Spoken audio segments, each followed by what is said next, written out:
Hello मेरे प्यारे बच्चों, आप सभी को एस डियर सर में स्वागत करता हूं। मैं आप सभी के लिए क्लास 10th के लिए मोस्ट इम्पॉर्टेंट ऑब्जेक्टिव प्रश्न लेके आया हूं जो कि बहुत ही महत्वपूर्ण है। आशा करता हूं कि इस वीडियो को शुरू से लेकर लास्ट जरूर देखिएगा। जो आज मैं प्रश्न लेके आया हूं जो कि बार बार बोर्ड एग्जाम में पूछा जा चुका है, ठीक है, और जो बहुत ही मोस्ट इम्पॉर्टेंट है। आप सभी को विनती में रहा है कि इस वीडियो को पूरा देखिएगा, तभी आपको 30 प्लस यानी 100 मार्क्स अचीव कर पाएंगे, ठीक है। चलिए वीडियो को स्टार्ट करते हैं।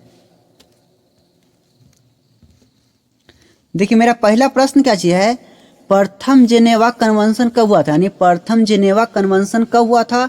इसका सही उत्तर हो जाएगा ऑप्शन नंबर बी, यानी 1864 ईस्वी में हुआ था, ठीक है। इसका करेक्ट आंसर हो जाएगा 1864 ईस्वी में हुआ था, यानी ऑप्शन नंबर बी हो जाएगा, ठीक है।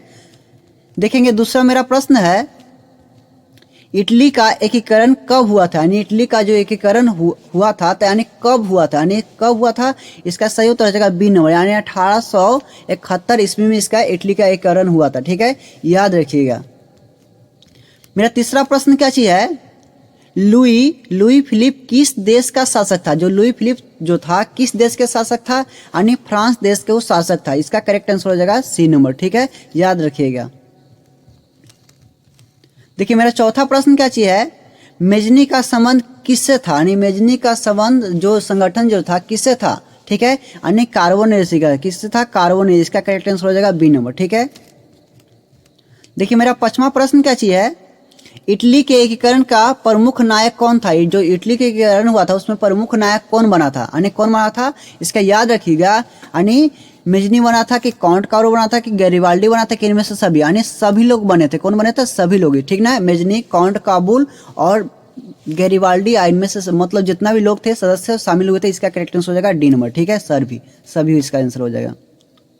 देखिए मेरा छठा प्रश्न क्या चीज है, 1871 ईस्वी की मतलब संधि कब हुई थी, यानी जो 1800 मतलब 71 ईस्वी में जो संधि हुई थी, यानी किसके साथ हुई थी, यानी फ्रैंकफर्ट के साथ हुआ थी। किसके साथ हुई थी, यानी फ्रैंकफर्ट की संधि हुई थी 1871 ईस्वी में, ठीक है। इसका करेक्ट आंसर हो जाएगा ए नंबर।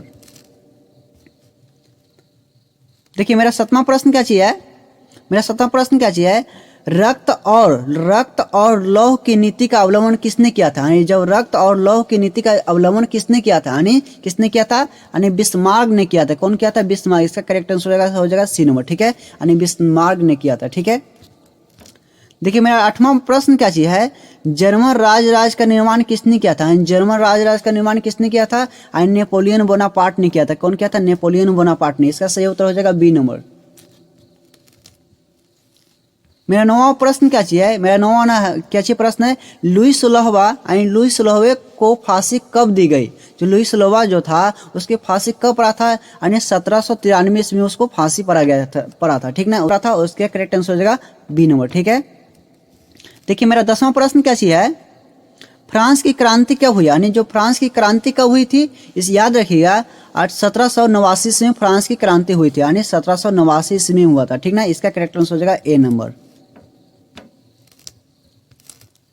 देखिए मेरा 11वां प्रश्न क्या चीज है, अंकोरवाट का मंदिर कहाँ में अवस्थित है। जो अंकोरवाट का जो मंदिर है कहाँ में अवस्थित है, यानी लाओस में है, कंबोडिया में है, वियतनाम में है कि फ्रांस में है। इसका सही उत्तर हो जाएगा कंबोडिया में। इसका बी नंबर इसका करेक्ट आंसर हो जाएगा। देखिए मेरा 12वां प्रश्न क्या चीज है, हंगरी की राजधानी कहाँ है, यानी हंगरी की राजधानी कहाँ है, यानी बुडापेस्ट है कि फ्रांस है कि इटली है कि रोम है। इसका सही उत्तर क्या चीज हो जाएगा, यानी बुडापेस्ट है। क्या चीज हो जाएगा, इसका करेक्ट आंसर ए नंबर। क्या चीज हो जाएगा, ए नंबर, यानी बुडापेस्ट, ठीक है। देखिए मेरा 13वां प्रश्न क्या चीज है, गैरिबाल्डी पेशे से क्या था, यानी गैरिबाल्डी पेशे से क्या था, यानी सिपाही था, किसान था, जमींदार था कि नाविक था। इसका करेक्ट आंसर क्या हो जाएगा, डी नंबर, यानी नाविक था, ठीक है।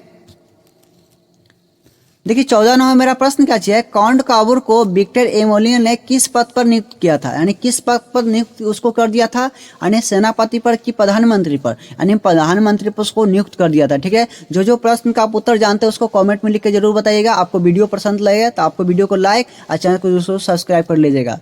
आप लोग को हम अच्छे से तैयारी करवा देंगे, मेरा चैनल को जरूर सब्सक्राइब कर लीजिएगा, ठीक है। देखिए मेरा 15वां प्रश्न क्या है, जेनेवा समझौता कब हुआ था, जेनेवा समझौता कब हुआ था, याद रखिएगा 1954 ईस्वी में हुआ था। कब हुआ था, 1954 ईस्वी में जेनेवा समझौता हुआ था, ठीक है।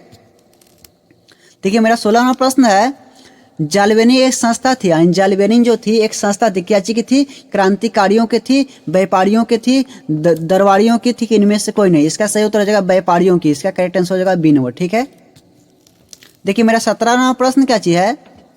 इटली के एकीकरण का प्रमुख वास्तुकार कौन था? जो इटली के एकीकरण हुआ था तो उसमें प्रमुख वास्तुकार कौन था? तो कौन था? बिस्मार्क था। कौन था? बिस्मार्क। याद रखिए, इसका करेक्ट आंसर हो जाएगा सी नंबर। मेरा 18वां प्रश्न क्या चाहिए? टिप्पू सुल्तान कहाँ के शासक था? यानी जो टिप्पू सुल्तान जो था कहाँ के शासक था? तो वह शासक था मैसूर के। कहाँ का था? मैसूर के था। ठीक है, इसका करेक्ट आंसर हो जाएगा सी नंबर। देखिए मेरा 19वां प्रश्न क्या चाहिए?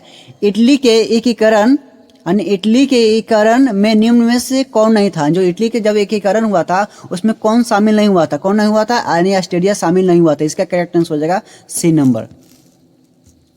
मेरा 20वां प्रश्न क्या चाहिए? जर्मन के एकीकरण के लिए कौन उत्तरदायी था? जो जर्मन का एकीकरण हुआ था उसमें कौन उत्तरदायी था?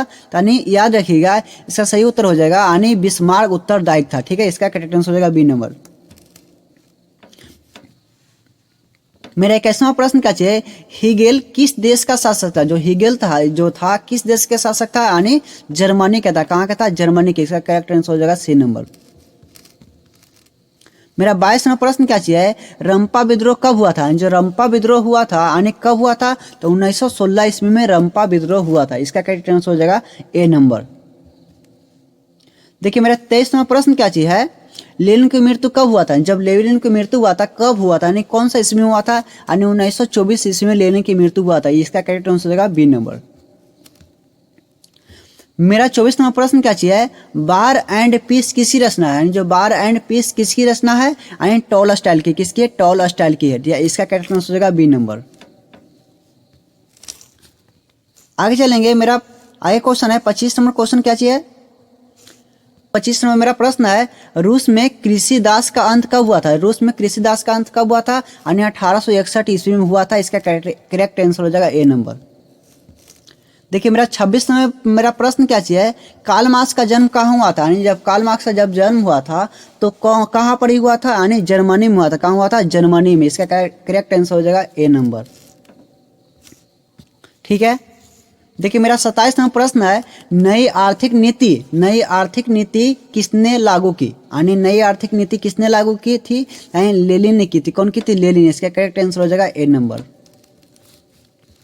मेरा 28 नंबर मेरा प्रश्न क्या चीज है?